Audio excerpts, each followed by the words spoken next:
Hello, everyone. Good evening once again. This is Unc, your favorite Unc, Chad Pettis from Unc Knows Best. And once again, tonight we have our co host.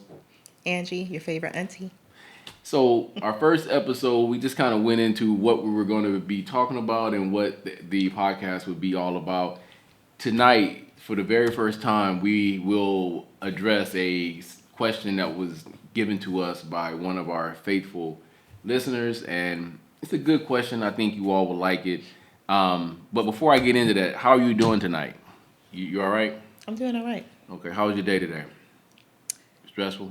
I had a stressful day. How did I know? I just kind of, You yeah, just guessed. a little bit, Look a at little you. bit. So what made it stressful? Just responsibilities, work, um, the stressors of managing several different things at one time. Mm, I see. Yeah. Okay.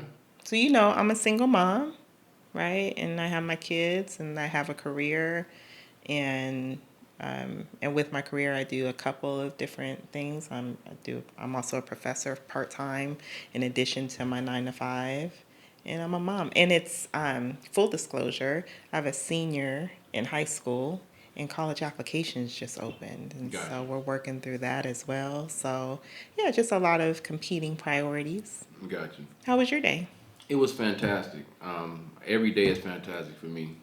I really love life, so I hit it hard. And yeah, so thank Scale you of for 1 to showing up. 10. I have to ask this. Scale of 1 to 10 on the fantastic scale. What's your number? Oh, 15, without a doubt. 15. Absolutely, that's how I roll. I don't know no other way to be. But Okay. I hit it hard.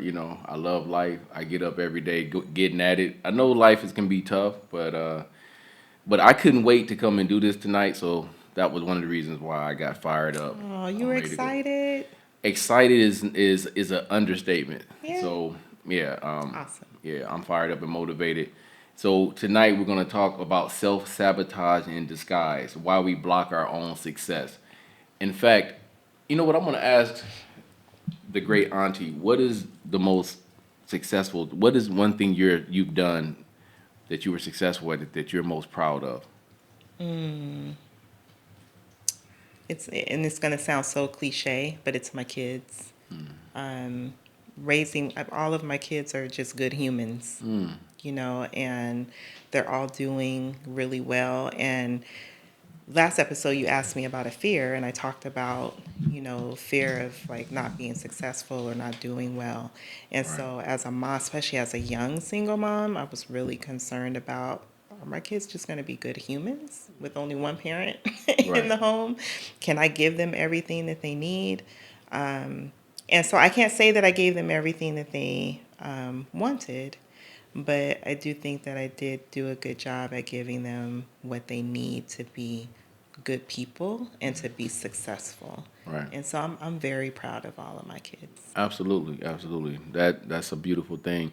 In fact, I know you kind of stole my answer. I would say raising my son will probably be the thing that I'm most proud of. For me, it was I felt like because I had the best father anyone can ever ask for, I felt like it was a duty for me to if I felt like if I was half as good as my father, I knew I would be doing all right. So my son he's 25, he'll be 26 next month. So he's a fine gentleman. He's done life the right way. He's much better than me than I've ever been in that way. So That's that is dope. probably the most successful. Did you just say that's dope? Yeah, Oh, okay. She took us back to like 90 something. But anyway, you're welcome. it's okay. It's okay. The 90s was the best decade. I don't care what nobody says. That's So, why I said dope. oh, that's what I'm saying. Yeah. Okay, take us back whenever you feel like. So it's okay. Well, we did. So I just want to ask about.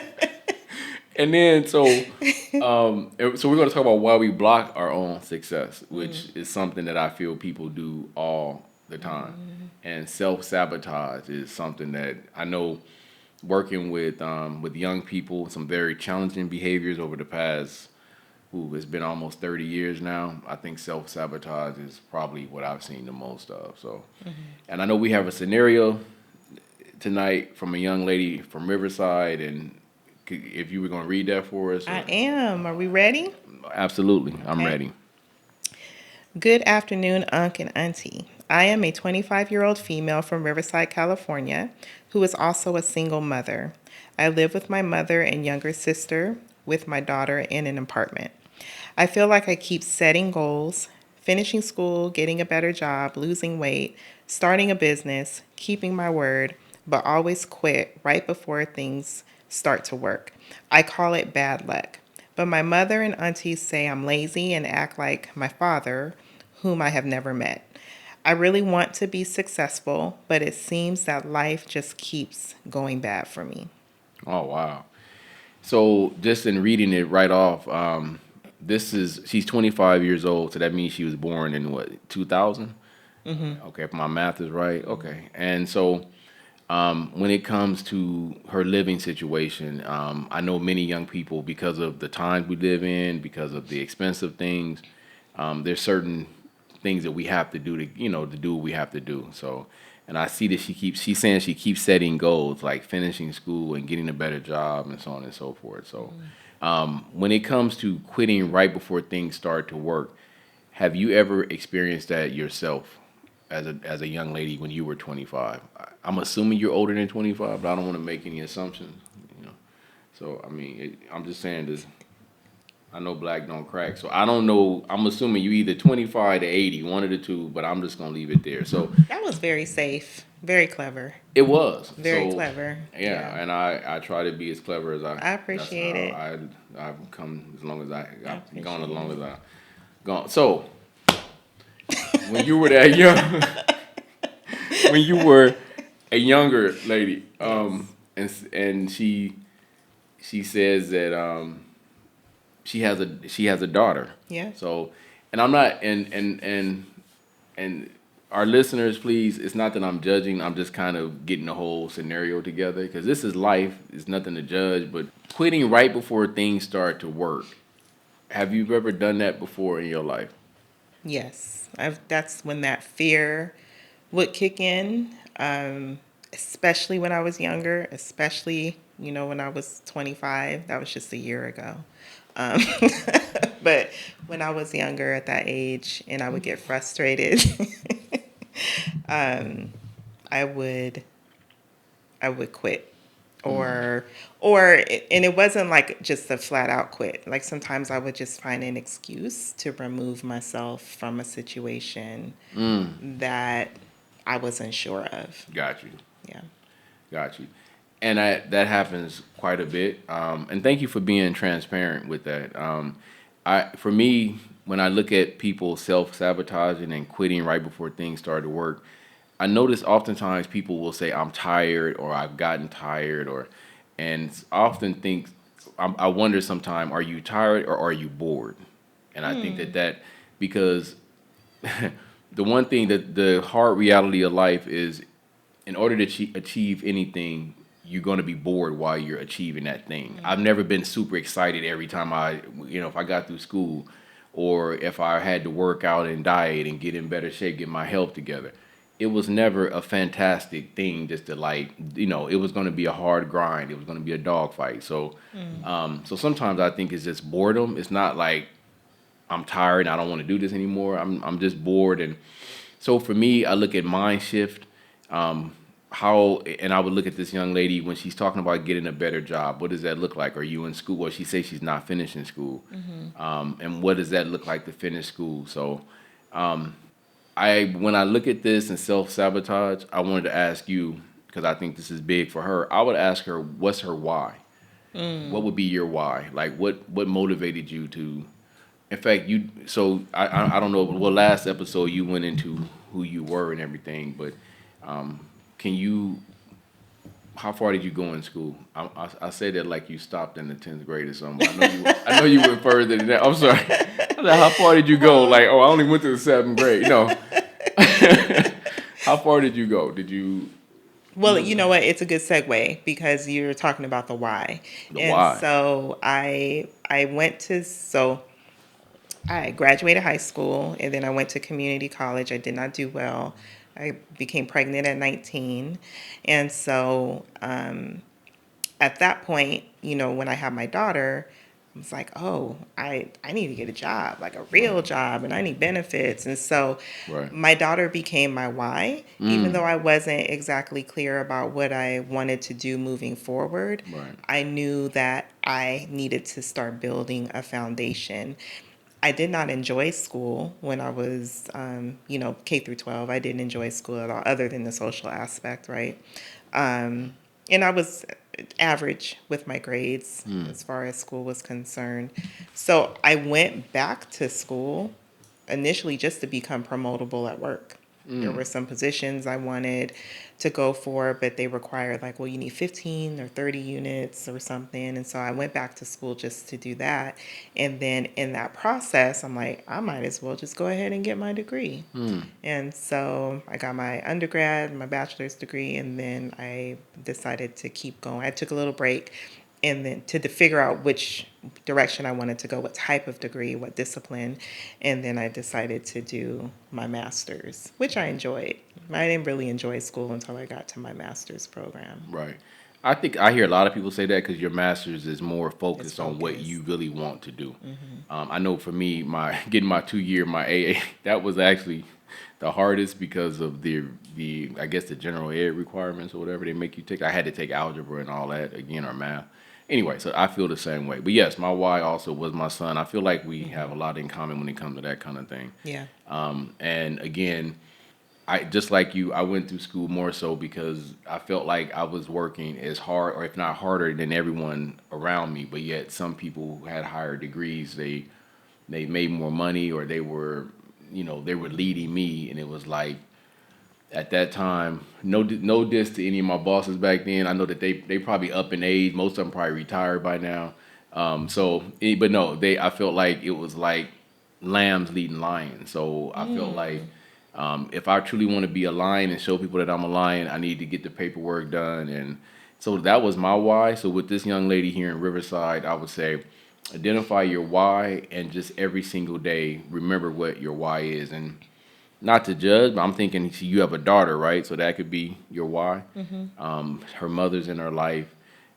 So, in fact, it's interesting that mom and her auntie say that she's lazy. So, when it comes to the power of words, what do you feel that words can? Have you ever had words devastate you? I feel like you're in therapy again, but I'm have actually words? excited to share. Yeah. Yes, have words ever devastated you, or have they ever upbuilt you? So both. But I have to say, this scenario is when I was her age, I would have written a scenario like this, Mm. right? If there were a podcast or a radio show to get some advice, and it would have been very similar, except I lived with both of my parents. Oh, right on. And so, yeah, having that challenge of figuring out how to find your space and your independence as a young adult while you're still living under the roof of your parent and while you're parenting Right. is a really difficult space to navigate. I see. Yeah. Wait, can you say that one more time? I was listening, but I just want to make sure I got it straight. So finding you're striking a balance of you're an adult because you're 25 years old, right? So you're building this foundation. You're an independent thinker, at least you should be, right? So you have Right. different values and ideals than your parents, but you're still living with your parents and their rules, and you're parenting your own child, Right. where there might be some parenting things that you take from your parents that you do want to instill in your own child, but there's some things that you may not want to, and that may cause conflict in the home because you're still under that roof. And so that is a very difficult line to toe. Absolutely. Yeah. And what you're talking about is boundaries and family systems. And I know in the mental health field, we talk a lot about family systems, and we talk about that can be a challenge to have multiple generations in one home. It could be a good thing because you have help.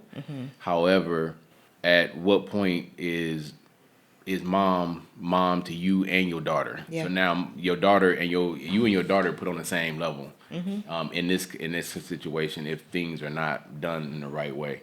I also thought it was interesting that I read into in her letter, she's talking about self sabotage and how she's not finishing things.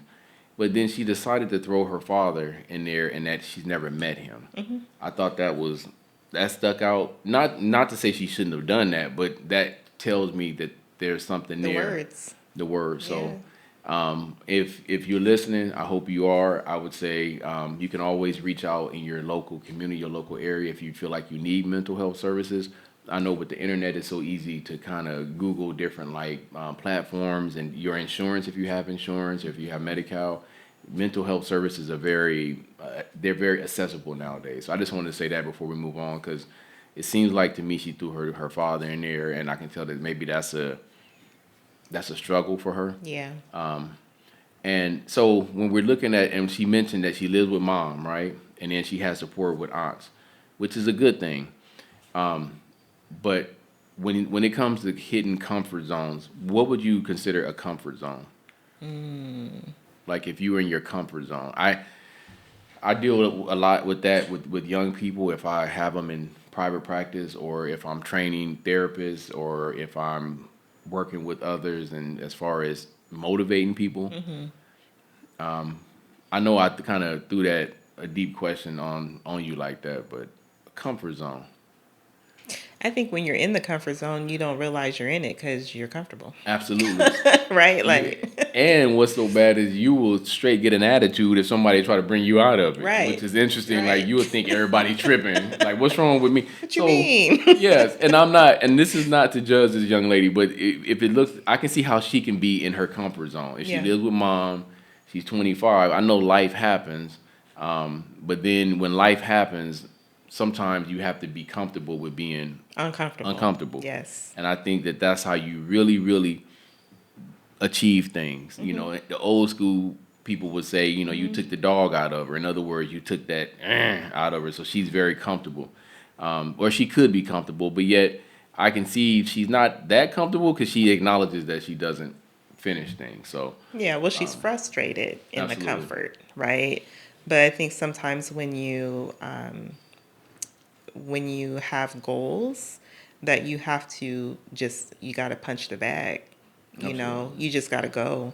And one of the things that helped me is one was journaling, right? Because journaling helped me because I was able to always see my progress, and I adopted this idea of progress over perfection. So I didn't have to always finish the end goal by a certain time. And for me, and this is different for different people, I know everyone's different. For me, setting a goal and giving myself this stringent deadline was too much for me. I I see. just needed to see that I was making progress. I didn't realize that at first. At first, I would set this stringent deadline, and then I would be very disappointed in myself if I didn't meet it. Right, And sometimes I would set unrealistic goals. So it became more important for me to set kind of like progress goals, right, right? And quick wins along the way, and then document that in my journal. So when those moments came where I felt frustrated, maybe I didn't complete the final result of what I wanted to complete, I could still see my progress and see, you know what, I'm almost there though. right, Right? I've made some progress there. And because I've made that progress, that gives me the motivation to finish the home stretch, absolutely, right? And so I would challenge the thought that you are quitting before things work. I would probably say that maybe you haven't finished your end goal, but you've made progress towards it.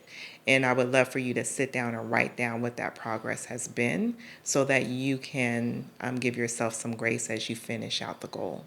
right.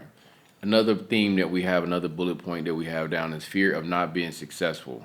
So I mean, many people have a fear of not succeeding, so therefore they just won't set a goal. So because in that way, if I don't set a goal, then if I don't achieve it, well, I don't know because I never set the goal to begin with. So, and then also, what's interesting, also fear of being successful. Can someone be afraid of being successful? That sounds very odd. I've spoken in front of young people before, and people will raise it. They want to raise their hand. Like, what do you mean of fear of being like? Wouldn't I want to be successful?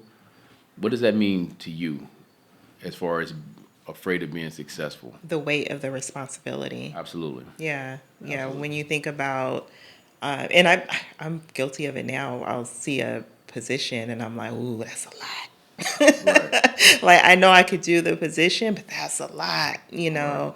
know. And so I have to kind of rewire my brain. Yeah, there's responsible with great, those types of big shifts like that. Then there's a lot of responsibility, and sometimes you feel the weight of it.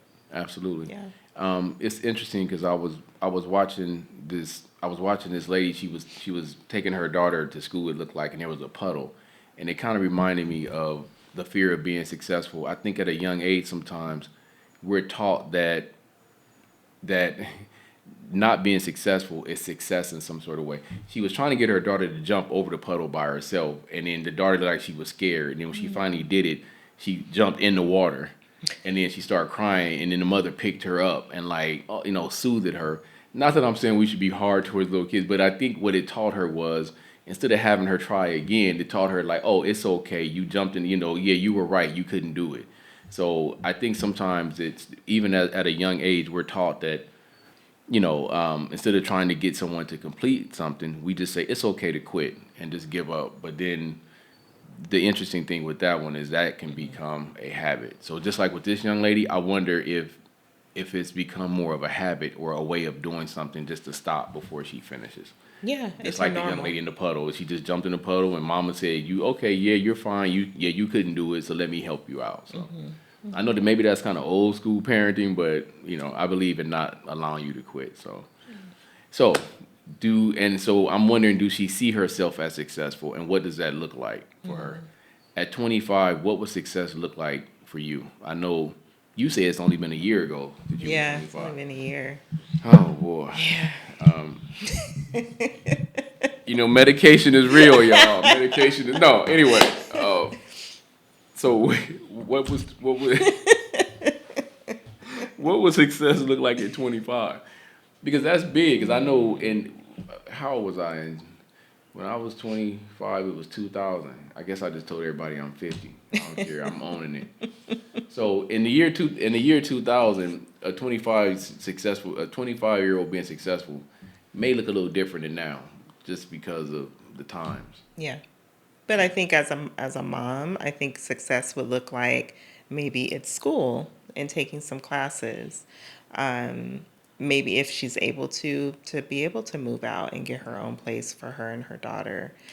And maybe success looks like even if you haven't moved out, it's again talking about those quick wins, right?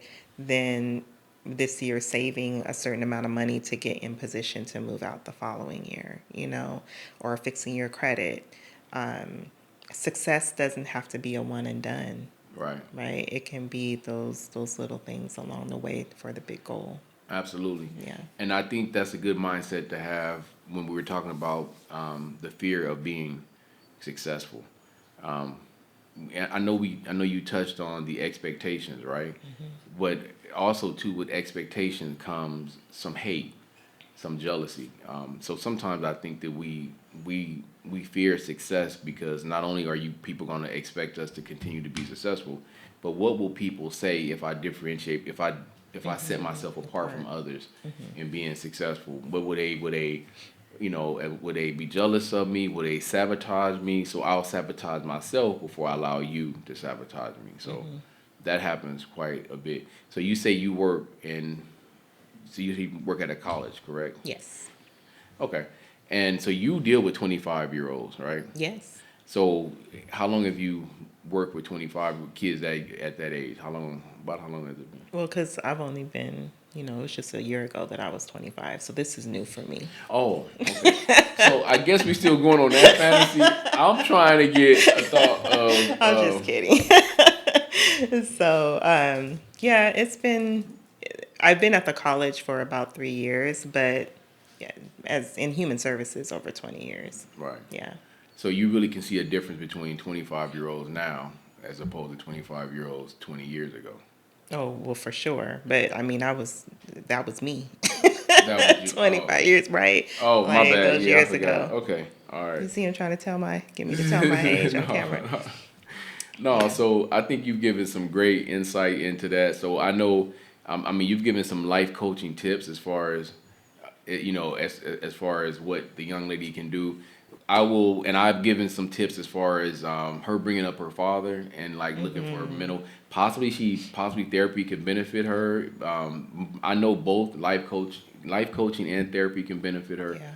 but I would also want her to really examine: do I really need to get over? Not, I'm sorry. Do I need to process through some of my feelings of About your maybe dad. about my father if I'm the young lady, and also because we never want to play the blame game. However, self sabotaging is all up here, and so oftentimes if maybe we have a issue with we have a tough relationship with one of our parents or a non-existent one, so sometimes that can cause us to have some self-esteem issues. So Well, and I heard two things. One about the dad and him not being there, but then with her mom and giving the comparison yes. to him, right? And so I think that's another area that she would need to process from both angles. Absolutely. Yeah. And if we're parents, as parents, even if your kid is 25, and if maybe you need some mental health or some life coaching, if you feel like you have to say those kind of things to,